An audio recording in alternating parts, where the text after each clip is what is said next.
Welcome to Back on the Broomstick, a modern witch's spoken word grimoire, where two witchy friends from way back are reconnecting to their pagan roots after a long period of mundanity. We're rewalking the path of the wise and trying out all the latest spells, rituals, and magical theory in today's witchcraft and pagan practices. So grab your wand and your incense, your cauldron and your crystals, and join us as we get Back on the Broomstick. Welcome to Back on the Broomstick. I'm Layla, and today we're recording another Witch's Answer episode, where we answer your fan mail, your email, your DMs, and help you out with your burning witchy questions. And in case you haven't noticed, I sound a little bit weird. I am recovering from COVID, unfortunately. She got the Rona. I did, and I got it pretty badly too, and I guess it's because I was bragging that I had never gotten it before, so it had to show me who was boss. You know what I think it was? I think we've partied like rock stars all summer long. This was like karma saying, okay, bitches, it is time to get back on the saddle. But we did good. We caught up. We stayed caught up with everything except for communication. Pretty much.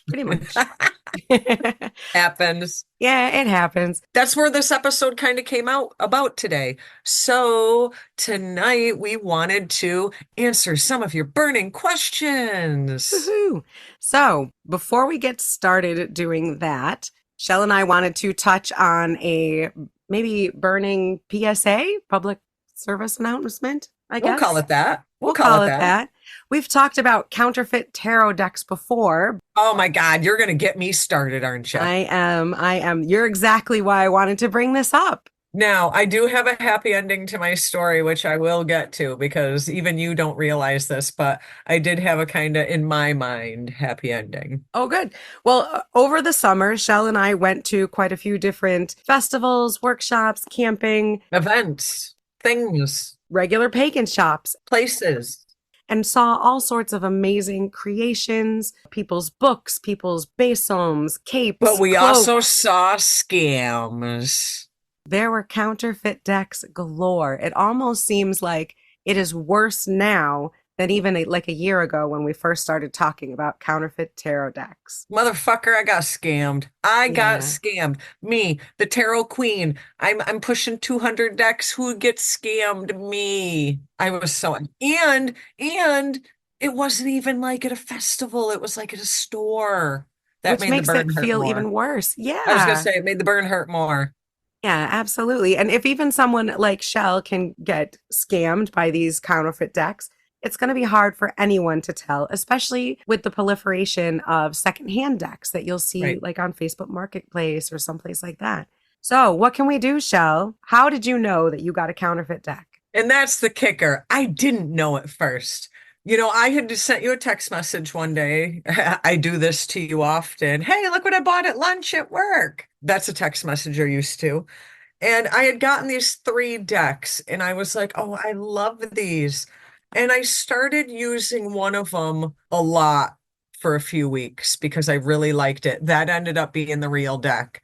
So because I liked that one a lot, I kind of put the other 2 aside temporarily. So I think that's why I didn't notice right away. So I opened this deck. Beautiful deck. I'm showing you right now. It's called the Black Cats Tarot. It's about kitty cats. I love kitty cats. Yeah. It looked normal. And in retrospect, I think it was my addiction overcoming me because I'm going to jump to the happy ending really quick. As you know, I went and I got out of storage my hundreds of tarot decks and I've brought them back to my domicile and I've been going through them. So on my Google spreadsheet, because everybody needs a Google spreadsheet of how many tarot decks they have, I realized I have the Black Cat Tarot already. Thank you, Jesus. So I put it down and I set this one that I just recently obtained over the summer next to it. And I was like, sure as shit, they are not the same size. And the other thing was, you know, those scan codes, the QR codes, the QR code. It had a QR code at the bottom, but here's where they tripped me up because this is where I usually, and I'm changing my ways, I promise. Normally I open up a deck and I look to see if there's a book in it. This one didn't have a book, and that should have been the first sign to me but it had a card that was almost like it explained the four suits on the card. Hmm. You know what I'm saying? Like it wasn't Yeah. like, the Ace of Cups should mean something along these lines. No, it was more like the suit of cups generally means this. The suit of wands generally. So I kind of was just like, oh yeah, that's cool. Things are new. Maybe this is what they're doing now. Yeah, no. Stupid, stupid, stupid, stupid me. But like I said, luckily the happy ending is that I accidentally bought this when I already had it and didn't realize it. So I actually do have a legitimate, awesome, perfect copy of the Black Cat Tarot, but I also have a freaking fake. Now, let's just say, Did you notice that it was a fake before you put it down next to the real one or after? well, I'm going to say before only because I had noticed the book issue and the QR code before I put it down next to the other deck. And those are really going to be your biggest clues that that's going to be counterfeit is the Right. size difference. They're almost always like a just slightly larger than standard playing cards in But size. see, And they're toying with the sizes now, and you can get they different are decks of all different sizes that are legitimate, and that's the right. problem. Legitimate decks tend to come in many different sizes. Fake decks tend to be all this kind that will fit into those very simple flat pack boxes. You know what I'm talking about? Yeah, They're very simple flat pack boxes and they tend to all be somewhat uniform in size. The other thing is they'll have a QR code on it at the bottom. at the bottom usually. And here's what I've been finding is my most reliable way to tell if it's a fake or not. Look at the back of the box. They almost always make the front of the box look very similar to the commercial deck, but the back of the box will be very, very simple, may have the QR code on it, but it will not have the ISBN, which is the number and barcode that you'll see on most books and tarot decks. If it does not have that ISBN bar and it has a QR code, you are almost 100% guaranteed looking at a counterfeit deck. If someone's trying to sell you a secondhand deck, maybe on Facebook or through some other online marketplace, ask to see the back of the deck or Or the the back of the bottom. box or the bottom and ask if it has a QR code on it. Unfortunately, I think even retailers are getting scammed because I have commented on one vendor at a festival and one vendor online, and they had bought it from their regular supplier and had thought that they were legitimate tarot decks. So even as a vendor, you need to be cautious. Well, and that's exactly what happened to me. I bought this from a local shop in Salem. Like I wasn't just buying it from a street person. And the reason you don't want to buy counterfeit tarot decks is one, they tend to be very, very low quality. The cardstock, the colors, the ink, the artwork is all going to be extremely low quality. And the biggest reason is it's a ripoff for the artist and the author of these decks. They make very little money to begin with. And then if you have these counterfeit decks out there, that's going to eat into their profits. People are going to stop making these decks. And we can't have that. We need these creative people to continue making wonderful, amazing tarot and oracle decks. Well, and I guess I can kind of see the draw if you're looking at it from a certain way. We're all poor folk.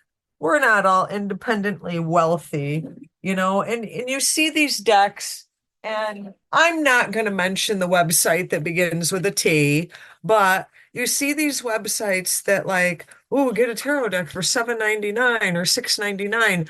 And times are tough and we're all poor mofos, and you're like, $7.99.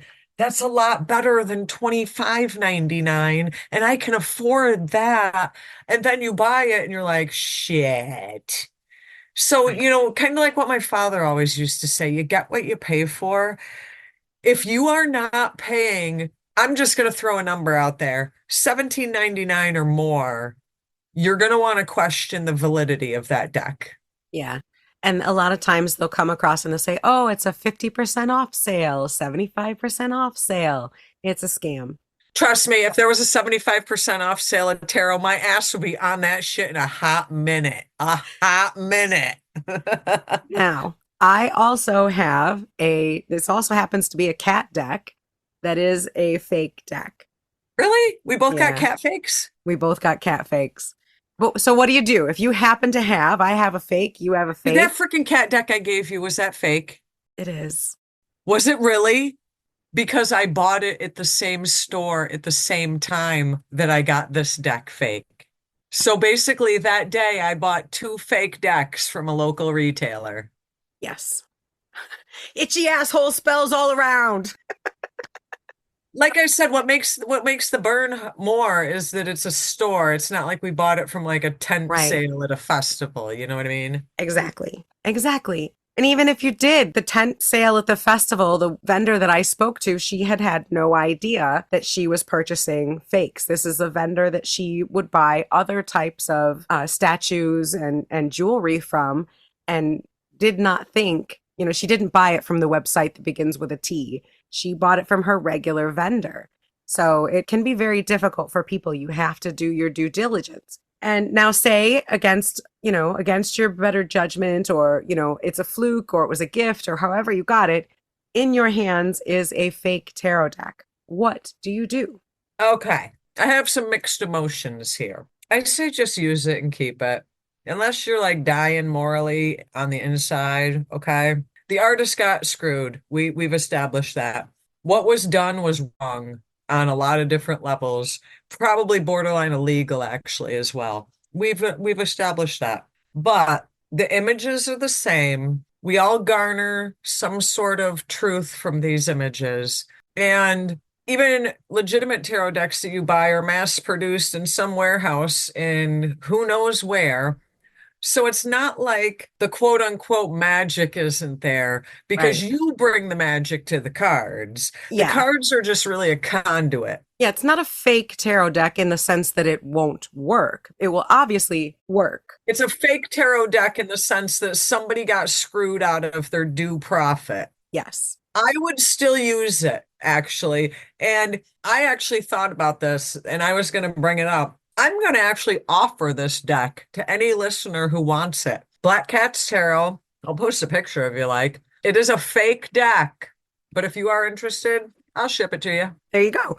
So some of the things that you can do with the tarot decks that you get, if they are fake and you don't necessarily want to use it, first off, don't beat yourself up about it. Do try to educate the seller and let them know. I was pissed. I was pissed Yeah. at myself more than anything. And one of the best things that I've seen to use these fake decks for is for learning. Now you have a travel deck that you don't have to worry about getting dirty or getting ripped or being used by other people. You have a deck that you can write on. Yes, I'm going to tell you now to write on your tarot decks. You like write I'm on telling everything, don't you? Books, tarot decks. Pretty much. So write on this one. Put your keywords on it. Put the things that you want to remember on it. Use it as a learning Oh tool. my God, you could put like planetary correspondences on it or herbal correspondence. That's a brilliant idea. You could. You could use it for your scrapbook grimoire. You could use it to put in your journal pages instead of stickers. You could take a card or two out if you are trying to assemble a magpie deck. Correct. They'll still work. Any cards will work. You could print cards out on your computer that will work as a tarot deck. The ethical There's concerns. some morally shitty implications. That's all. Exactly. So you want to take care of that first. Educate the person that you purchased it from. See if they'll take it back as a return and maybe get their money back as well. Smack yourself in the head. Smack yourself in the head a few times. No, don't do that. Maybe try to buy the real deck if you can, if you want to support that And artist. see, that's what my original plan was. I was going to replace it with the real deck until I Yeah. realized I already had the real deck, and then all's well that ends well. There you go. So that's our PSA for the beginning of our Witches Answer episode, is what to do if you get scammed like, unfortunately, Chelle and I did. I also want to mention that our hosting service, Buzzsprout, has also started something called Fan Mail. If you check out the description of the episodes, you'll see that there's a link right there to send us something called Fan Mail. We can't respond to you. We can still get questions from there. And someone from our Pagan community back in the day, Chelle, contacted us through that and said that they listened to the podcast. And Really? I love it. Yeah. Really? So I want to say hi to our old community members that are listening, and we love you guys and miss you. Maybe we'll see you on Samhain. Shout out to the BPC. Woo, woo. So we got an email from a listener named Kalina, and she's a new witch from the UK, and she's also solitary and self-taught. And she says she has a question about ancestral work because she'd very much like to connect to loved ones who've passed, but she's worried that it's risky. She's kind of scared because she's anxious that she'll call something harmful or mean through. And her husband doesn't really help her much because he also says that she should be very, very careful that she doesn't get everyone into trouble by mistake. I see where she's coming from, Right? but continue on before we address this. Her other questions are, how do you dismiss or send away the spirit? How do you finish the workings to make sure no one stays or follows you?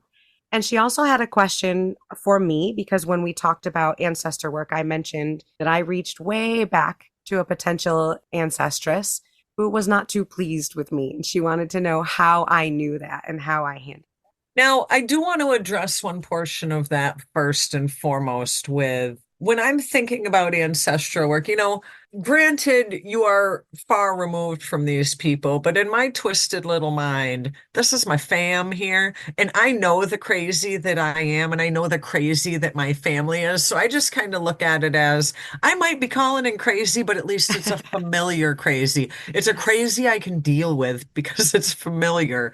That's really kind of my approach to should I, shouldn't I, it's kind of like Ouija board work. Be cautious, but move forward. Proceed Yeah, with caution. Proceed with caution. I agree. Ancestor work is not inherently dangerous. It's actually, like Chelle said, this is your fam. This is your family. These are, It's more dangerous to get out a Ouija board if that's what you're asking. there you go. If your intention is ancestor work, I do recommend that you set up a space. You don't necessarily have to cast a circle if you don't want to, but I like to have a space that's sacred to ancestors and to that particular type of work. As best I can, I like to have something, Yeah. a picture, a trinket. Like when I'm doing it with more recent ancestors, say my grandparents or my great grandparents, I like to have a trinket there. A little further back, I like to try to dig up a picture. Ancestry.com is great for trying to find old pictures of relatives that you may never have met and are hundreds of years old. But if you can come up with some sort of something to tie you to Even a that name, person, or yeah, even if you just have a name or a region and you're just calling, some people don't know who their ancestors are. So true, you true. might just be calling to your ancestors generically and seeing how they come through. In those cases, it's definitely a good idea to have a space that you use, maybe a circle. You can use protective crystals or have something grounding to you and to your home. Or if you have an amulet or sigils, maybe Yeah. have those placed. Yeah. Clear quartz for protection, maybe obsidian or black tourmaline for protection or grounding. But it's not going to hurt you to call out to your ancestors. The odds of you bringing something bad back with you are Slim to to very bad nil. movie, Yeah. slim Yeah. to bad Hollywood movie. Yeah. That's not usually going to happen. Almost every single time, you're just going to connect with ancestors who want to talk to you, have a message, or maybe just a good feeling. It's normal to question your abilities, especially as a solitary practitioner who's new. As Chelle and I always say, your intention is very powerful. If you sit down with the intention of calling to ancestors, that's what you're going to get, even if you're And we worried. and we all have a different version of what an angry spirit is, or what a grumpy, pissed off spirit is. Was my grandfather super pleased with some stuff I did? Did he come and tell me that? Not so much. Would I have said he was angry? Yes, because in real life, when he was still a part of this physical world, that was how he was when he was angry. But if we're talking like my house is shaking, exorcist, my head's spinning type of stuff, yeah, no, No, that's not going to happen. no. And when you're done with your working, when you've done your meditation, you'll know that you're done. And then maybe you'll have a phrase to say goodbye. Like Chelle's Ouija board analogy, you always make sure you say goodbye at the Right. end. You can say goodbye in many different ways. You could clap your hands, you could ring a bell, you could get up and get something to eat, make yourself a cup of tea. Treat it like you have visitors in your home in the physical place. It is time for you to go. Bye-bye. That's Get, right. I you fucking know, love that. if you have to get to resort to get out now, You draw that line in the sand. This is my Sure. space and you need to go. Your Yeah. time is up. Goodbye. My grandmother has way too much advice for me most of the time. I usually have to do that when she comes into a working Right, right. because But she yeah, won't no, stop talking. you have to set that boundary with the spirit world, just as you would set that boundary in the physical world. When your Aunt Susie Q comes over and you have had it and you're ready to show her the door, you're going to do the same thing when she hits the afterlife and comes back to you and does the same shit.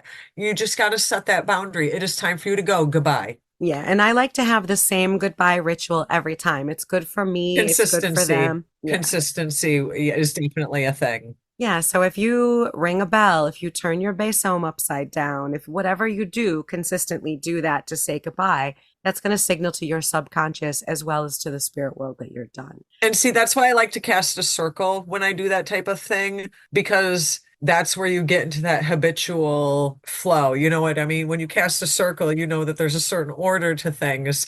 And so if you do it in that type of format, you kind of automatically incorporate your goodbye. I love that. Yes, exactly.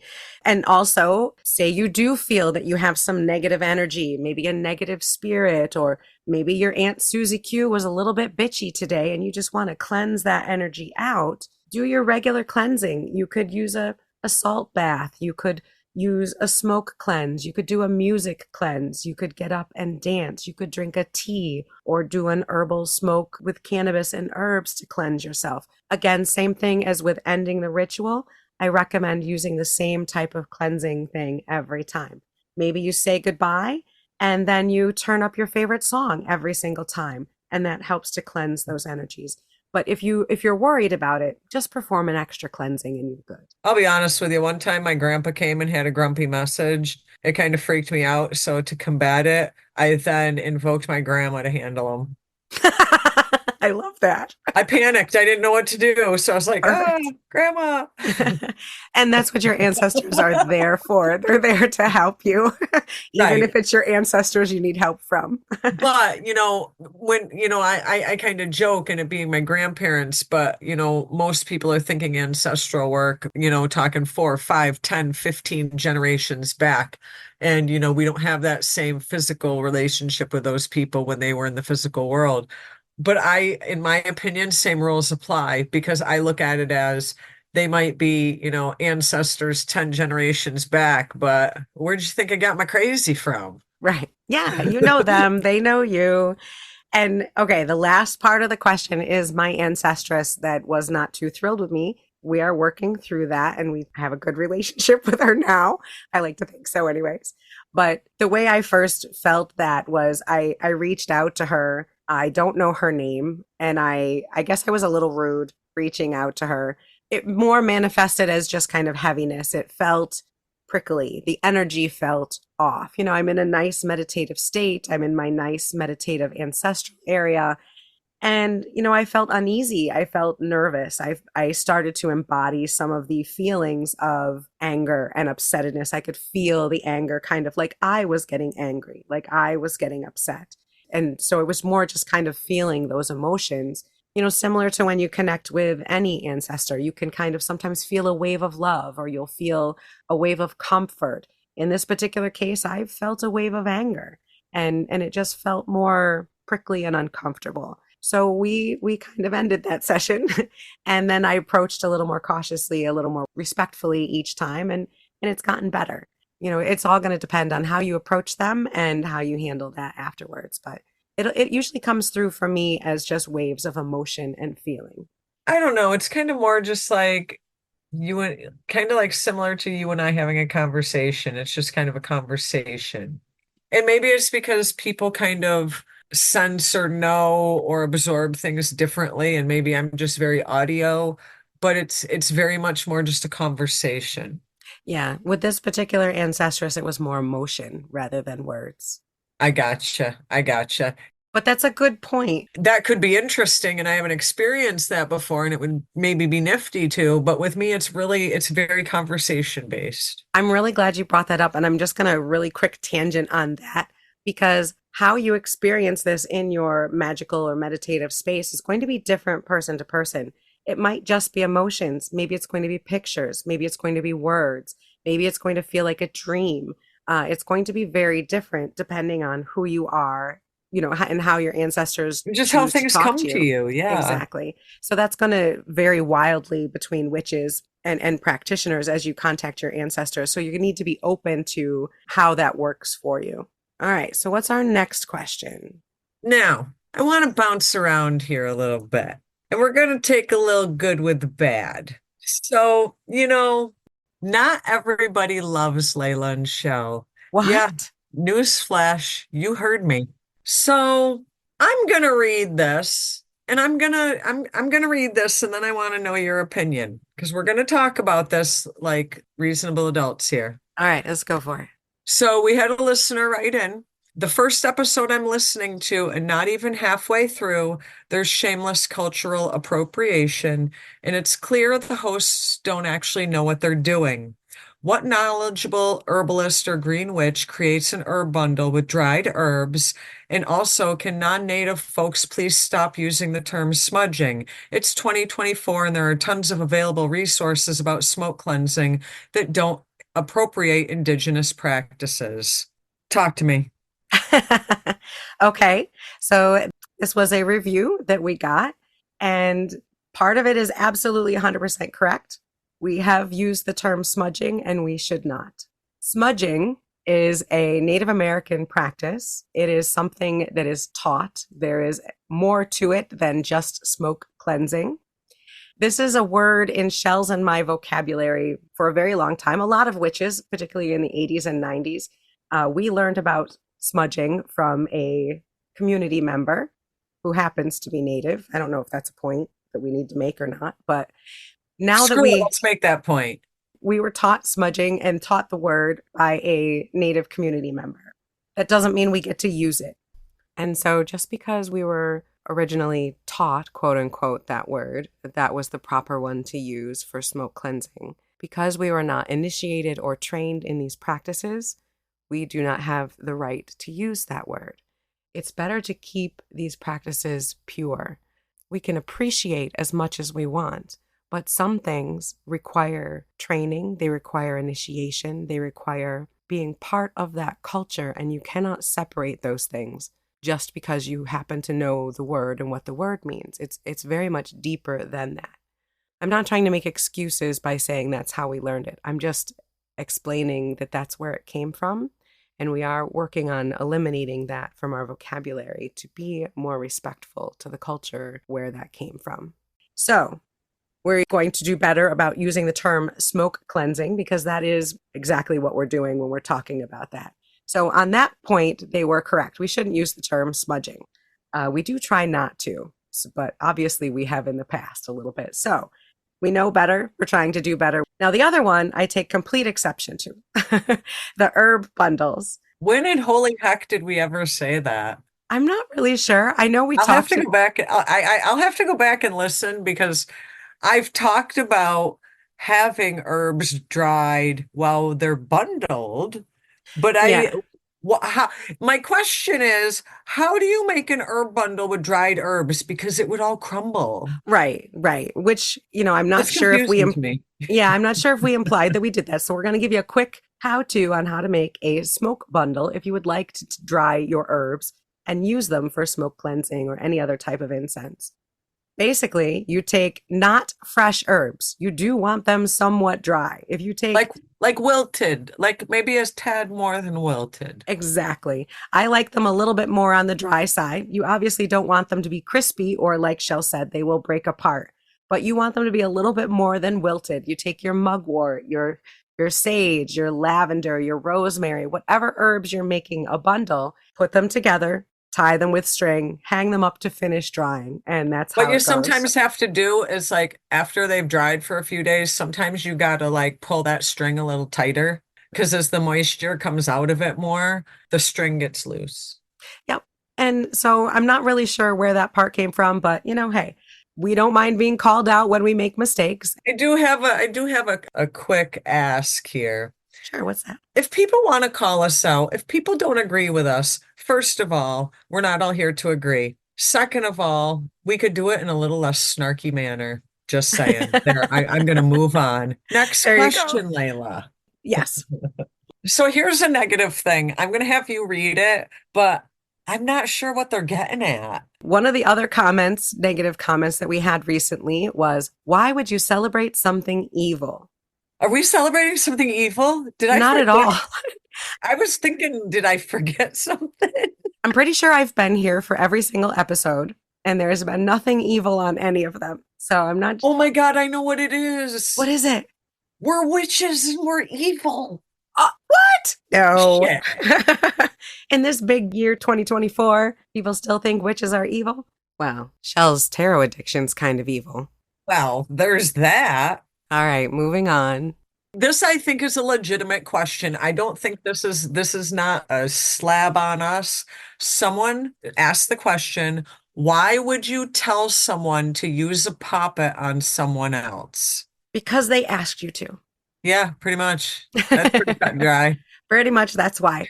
If someone says, hey, I'm That's the short trying to get, answer. that's the short answer. I'm trying to get pregnant and I want some help. Will you make me a puppet? Yes, I will happily help you with a fertility puppet. You want a new job and you need some confidence and you want me to make you a puppet? Yes, I will make you a puppet. There are 1,000,001 reasons why you would make a puppet for someone that are not negative. I am pretty sure, though, I asked you one time to make a puppet against one of my ex-boyfriends, and you willingly did it, but I asked. That was my next point. I'm also not going to knock someone who's making a puppet against their ex to get them the hell out of their life. I am not judging you for that. I mean, honestly, we never portrayed ourselves as all angels and sunshine. No. And like Chelle said, I have made puppets against other people in the past. We'll probably do it again. Puppet is not my first choice. It's not where my talents naturally Same. lie. But it is powerful magic. It is very, very powerful. It's a tool in the toolbox, but it's not necessarily my first go-to. There you go. And just like any tool, it can be used for good. It can be used for bad. It's really going to depend on how you as a practitioner use that magic.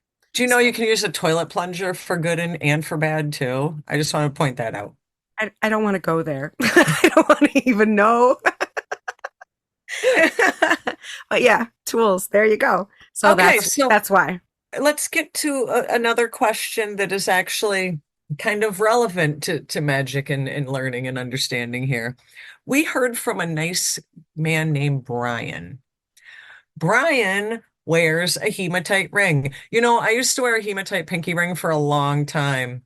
So Brian writes that he has a hematite ring, and although it has not broken, it has a crack that is all the way across and through it. Does this mean the ring has done all it can? Should I replace it, or can it still be cleansed and used? I have a couple thoughts on this.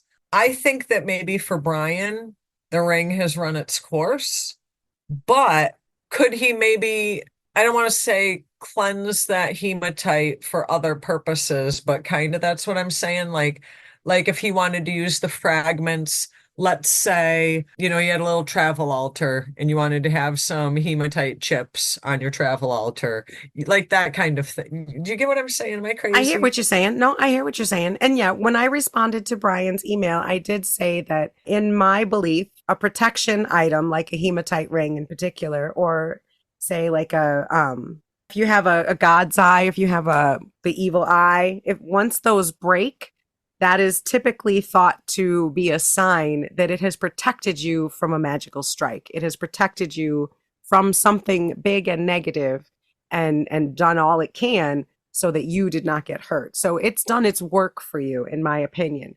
Now, I personally would probably either retire that hematite ring or possibly, like Chelle said, she said she might use it for chips. Yeah.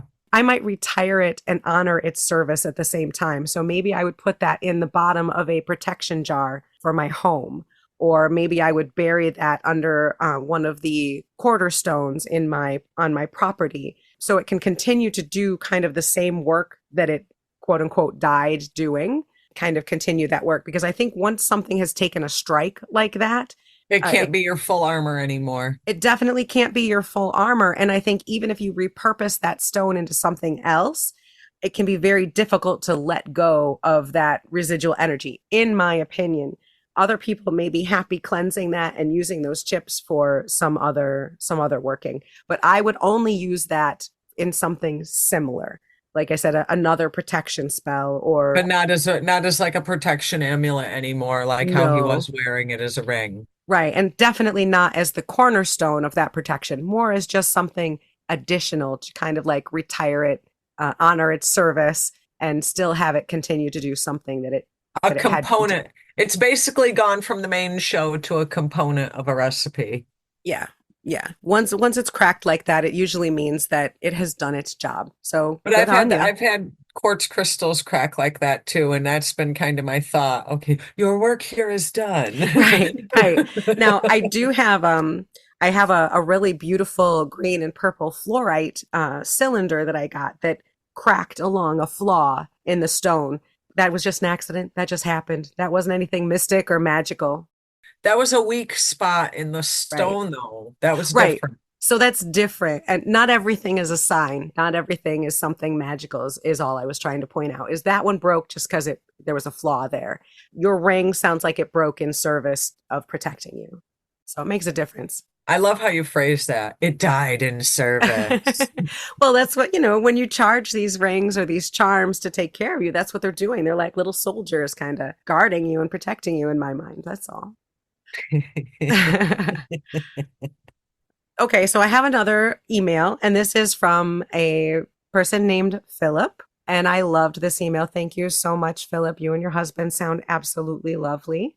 First of all, Philip thinks that I remind him of a crazy, fun-loving aunt who would totally lie to the siblings and take the underage niece and nephew to an R-rated movie or concert. First of all, Philip, you got me freaking tagged spot on. So And true. as long as you were over the age of 17, I might give you a joint too. Yes. Now, Philip has been listening to our podcast and is discovering both Celtic and Norse paganism. Philip started out with the Big Blue Book, Buckland's Big Blue Book. Didn't we all? I still have that book. Love it. I know. I love that book. However, Philip pointed out a huge flaw with Buckland is that it's very, very outdated. Very drab. It is. I love this book because it's very simple and straightforward and has every single little component you need to be a magical practitioner, to be a First of witch. all, Philip, I hear you because I feel like in 1993 it felt outdated. Basically, the way you feel right now is how I felt about the same book in 1993. I hear you. It is outdated. And one of the things that it's outdated in is in its depiction of heterosexual everything. Well, yeah. Men are men and women are women, and so are the god and goddess. And the cows are the cows. That's right. And there's so much more nuance to the real world and to people and relationships. And, as a gay man, Philip felt that this did not fit. So, and he's looking for some books that would help out. There are so many wonderful, amazing authors right now in the pagan world, from the LGBTQ plus community, from different cultures, from everywhere. You can find pretty much anything you're looking for. So that gives you the secondary problem of too much of a good thing sometimes. So I'm going to give you a list of excellent books that either we have read or have been recommended to us. So I have a huge list. I'm going to give you just a couple quick ones as well as some names, and I will put a very large list of these books in the show notes. So Enfys book is an amazing author. Their book, Queer Rites, A Magical Grimoire to Honor Your Milestones with Pride, is fantastic. Gay Witchcraft, Empowering the Tribe by Christopher Penczak is also very good. Queering Your Craft, Witchcraft from the Margins by Cassandra Snow. Also, don't forget, because, I can't let this go by without throwing in a tarot deck. One tarot deck that I received as a gift is the Pride Tarot. Beautiful deck. I recommend it for all tarot readers. Christopher Hughes, Mara Starling, Jack Chanick, Matt Aaron, Lee Harrington, Devin Hunter, Amber Kay, Thomas Ford, Storm Faerywolf. There are so many queer authors out there that have amazing, amazing books. The Path of the Green Man, Gay Men, Wicca, and Living a Magical Life by Michael Thomas Ford. I mean, there's books from decades ago and current books. It's just a rich, wonderful tapestry of magic. So we will put all of these books in the show notes so that people can find them. Don't forget to put that tarot deck in the show notes. I will also put the tarot deck in the show notes as well. So, yeah, I mean, we all know that there's a spectrum of male and female in deity, but sometimes that can be hard to find in our books. It's getting less hard to find with these amazing, amazing authors. So we have a another interesting question that I think is kind of struck a chord with probably at least a good 99% of our listeners.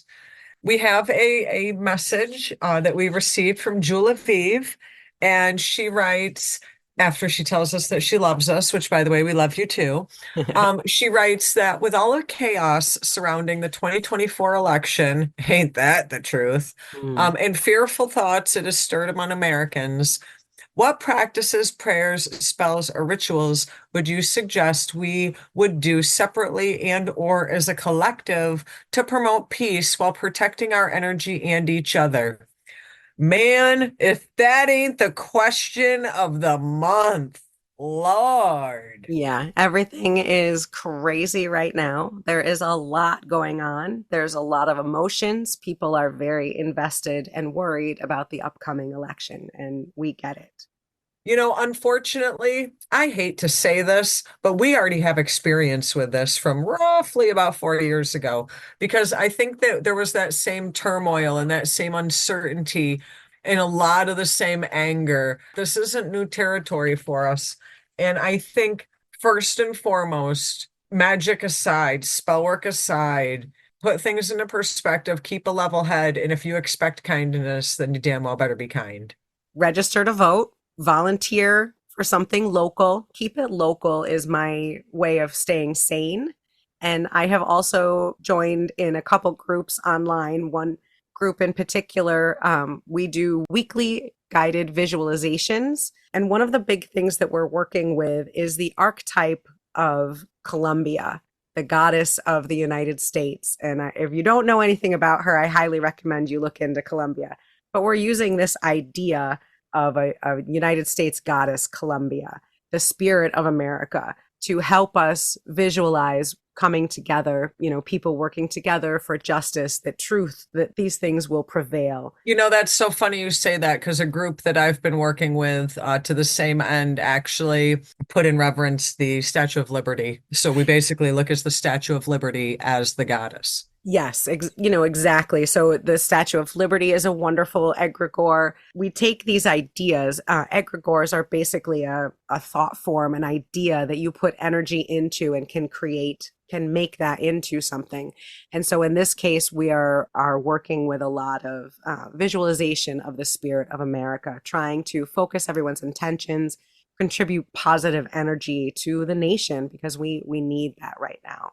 I also love sigil work. You know that I do love to do sigils. Creating sigils towards the upcoming election can be a very powerful way to focus your intentions. Laura Tempest Zakroff has some sigils. You can find. I was just thinking that. Yep. Yep. She has created specific sigils for this moment in time in our nation, in America right now. If you are in the US, or even if you're outside of the US and you want to contribute energy towards helping us come through this with liberty, justice, and happiness for all, then you can also focus on Laura Tempest Zakroff sigils or the idea of Columbiana. But you can find a lot of these groups on Facebook or online. Maybe your local UU church or your local metaphysical shop might have groups that meet regularly. But getting involved at a local level, especially, around getting out the vote or making sure that people know where their polling stations are, any local things that you can do really can help, make you feel more connected or make you feel like you're helping to make a difference. But magically, the idea of the Statue of Liberty as goddess and Columbia as goddess can be wonderful thought forms to help you put energy towards that positivity. And if you don't have the time or the inclination to do something in your community, then I'll give you a real easy thing that you can do. In the words of Taylor Swift, whom I love, just go vote, man. There you go. I love Just that. go vote. That's the best way, I think, to kind of promote that peace, protect our energy and each other is be heard. Exactly. Make your vote count. And to make your vote count, you got to vote. There's that. Yes. We might not always talk about it, but these are things that we are definitely working with, behind the scenes. And you know what? Layla's going to actually put a link in the show notes of where you can go register to vote if you are not currently registered. Absolutely. So check out the show notes if you are not registered to vote, because it is important. It is a right of every American citizen, and you should most definitely exercise that right. Kind of like tattoos. Tattoos, voting, they go hand in hand. They're rights. Fundamental freedoms here, people. I want another tattoo now. I don't even know where to go with that. All right. Well, I think that's all the questions that we have time for now. If you would like to ask us a question, please DM, email, send us some fan mail. Check out our Facebook discussion group, Back on the Broomstick discussion group. And once again, if we didn't get to your question today, and you emailed us or DM'd us over the summer, like we said in the beginning, we are plowing through those. It's going to take us a couple weeks to get through them all, so bear with us. But we've started. That's a plus. We will be getting back to you via email or DM shortly, and we do appreciate your correspondences and all the love and all of the likes and all of the stars and all of the comments. We appreciate you guys very much. Thank you so much for listening to this episode of Back on the Broomstick. We will see you next week. In the meantime, stay wise, stay wicked. And damn it, keep it witchy.